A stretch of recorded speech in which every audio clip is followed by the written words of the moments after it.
moving on to kind of our other games. Again, majority of these, none of these games have both teams in the playoffs, or at least with anything to play for. Some have one team with a possibility. We're not going to dive too deep into it unless Raider Jim or myself wants to, but going through them, we got the Battle of Ohio, Cleveland at Cincinnati. The Bengals are 7.5-point favorites. Over under is 45.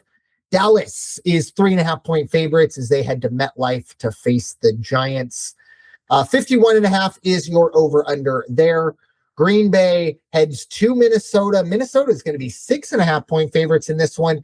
36.5 is your over under. I have to imagine we'll not see Jordan Love in that one. Indy, we'll see Riley Leonard in that one. Good for him. Good to see him back. But yeah, no more Phillip.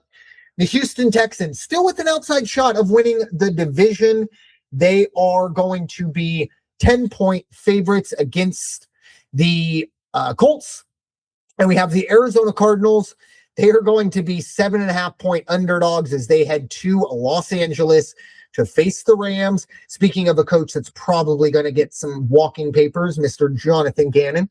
46.5 is your over-under in that one. The Chargers are, Chargers, 12.5-point underdogs as they head to Denver to face the Broncos. 37.5 is your over-under. Broncos win. They are your 1 seed. Chargers still could move around, but as I mentioned at the top, it does sound like Justin Herbert and maybe others will be sitting that one out. That's why that spread is 12.5. Miami at New England, 10.5 is the spread there for New England for obvious reasons. The New England still does have a shot at the number 1 seed, but they will need Denver to lose. And the over-under in that one is 45.5. And finally, the Jets. Yep, the Jets are still playing football, folks. They are 7-point dogs as they head to the only true New York team. Just a reminder, the only true New York team, the Buffalo Bills, who are 7-point favorites, and your over-under is 38. I do apologize to the Tennessee Titan and Jacksonville Jaguar fans. I don't know. I'm sorry. It didn't make the list. As I was going through it, as I said, the Houston game, my eyes kind of did the up and down looking for the Jacksonville game and went, uh-oh. But, you know, I'm sure you all will forgive me. I'm sure Jacksonville is favored. That's what I'll say. Anyways, Raider Jim, any thoughts on those games? Boy, not really, but I will tell you 3 of those games are 3 of my best bets for this week because I don't care where they're sitting right now.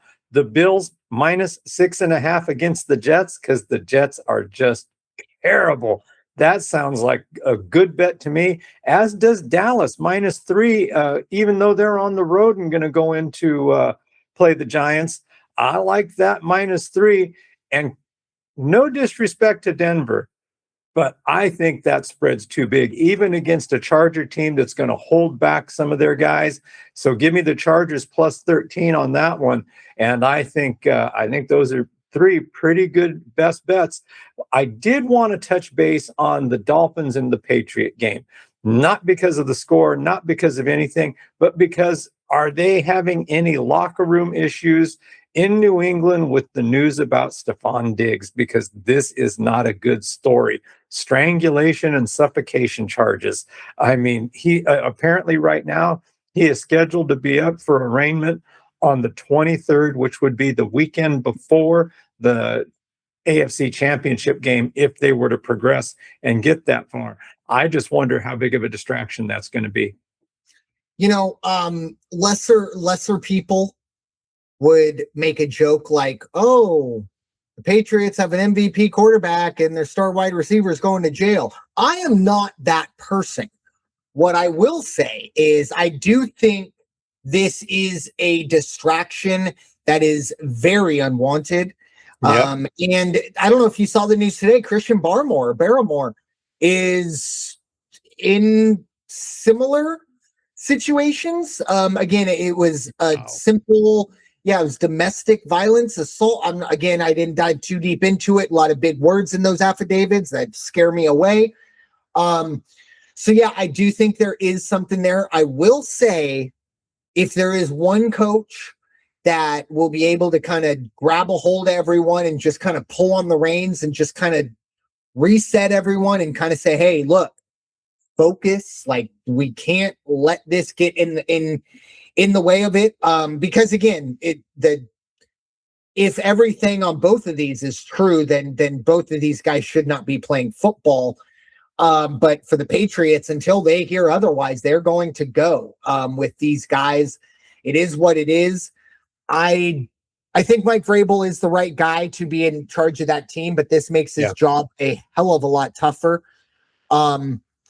It's very unfortunate, again, because we do it here all the time. We kind of get on Shedeur Sanders or Aaron Rodgers or even AJ Brown or things like that. But at the end of the day, if you're the biggest fault of you, and again, these are all alleged, but Stefon Diggs does have a bit of a history. You unfortunately can go back and look that up. We're not going to rehash it here, but he does have a history. If your biggest problem is maybe you're a little too cocky or you post scripted things on Instagram, it'll frustrate me. But in the grand scheme of things, it's not nearly as bad as when we're starting to talk about arraignments. We're starting to talk about charges. Not good. And I think for the Patriots, that locker room needs to tighten up. And I think they all know that. And again, I don't think this is some, grand scheme or grand, what's the word I'm looking? Conspiracy against them or anything like that. No, not at all. But the timing is, even you want to throw in, and this is not nearly as serious, but Trayvon Diggs was released by the Cowboys the same day. Just a really tough day for that family. And picked up by the Packers. Yeah, and he did. He did get picked up by the Packers, which is, anyways. But again, two very different situations. Yeah. But it's very unfortunate. But it's a reminder that, again, these guys are athletes. They're not heroes. They're probably some of the furthest ones from them. But going down this list, I didn't really have a whole lot to add on here. Although I really did want to go with the Rams minus 7.5 on my best bet, just because of how bad Arizona is. But that hooker, or not hooker, excuse me, that hook really got me. It scared me away. I feel like Vegas knows. They know, like, yeah, come get it, 7.5. Ooh, look how good this is. It's like, yeah, I know a trap when I see it, so I'm not going there. But I do think, not all of them. I'm not going to fully ride with you on the Denver, just because I'm not a Trey Lance believer.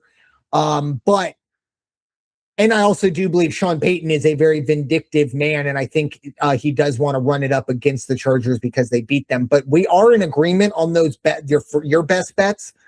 Dallas minus 3 and Buffalo minus 6.5. I know you bought half a points there, which are great. I wouldn't even need to, and that's saying something for someone who is a habitual buyer of a half a point, especially when you're talking about a 3.5 and a 7-point spread. I like them both there. I also like Buffalo, New York, the Jets. That game to go over 38. I can see Buffalo dropping 34 by themselves, and the Jets doing something there.